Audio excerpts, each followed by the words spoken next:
नुकत्याच दिनांक 10 व 11 ऑक्टोबर 2025 रोजी जिल्हा क्रीडा अधिकारी कार्यालय, क्रीडा संकुल, मार्डी रोड, अमरावती येथे विभागीय शालेय कुस्ती स्पर्धा संपन्न झाल्यात। त्यामध्ये अमरावती विभागाच्या अमरावती, अकोला, यवतमाळ, बुलढाणा, वाशिम येथील जवळपास 200 ते 250 मुला-मुलींनी सहभाग घेतला होता। यामध्ये श्री हनुमान व्यायाम प्रसारक मंडळाच्या कुस्तीगीरांनी सुद्धा सहभाग घेतला।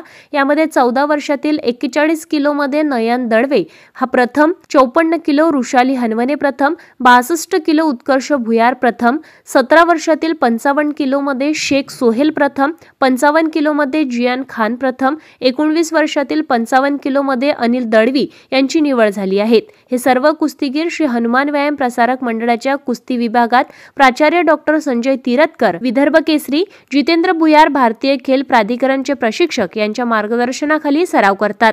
विजय झालेल्या सर्व कुस्तीगीरांना श्री हनुमान व्यायाम प्रसारक मंडळाचे प्रधान सचिव पद्मश्री प्रभाकररावजी वैद्य, संस्थेचे सचिव डॉक्टर माधुरी चंडके, उपाध्यक्ष डॉक्टर श्रीकांत चंडके, कार्याध्यक्ष ॲडव्होकेट प्रशांत देशपांडे, प्राचार्य श्रीनिवास देशपांडे, सचिव प्राचार्य रवींद्र खांडेकर, प्रशांत अडसळ यांनी अभिनंदन केले। पुढील स्पर्धेकरिता शुभेच्छा दिलाय व राज्यस्तरीय स्पर्धेत उत्कृष्ट कामगिरी करून राष्ट्रीय स्पर्धेत निवड होईल अशी आशा पद्मश्री प्रभाकरराव वैद्य यांनी व्यक्त केली आहे।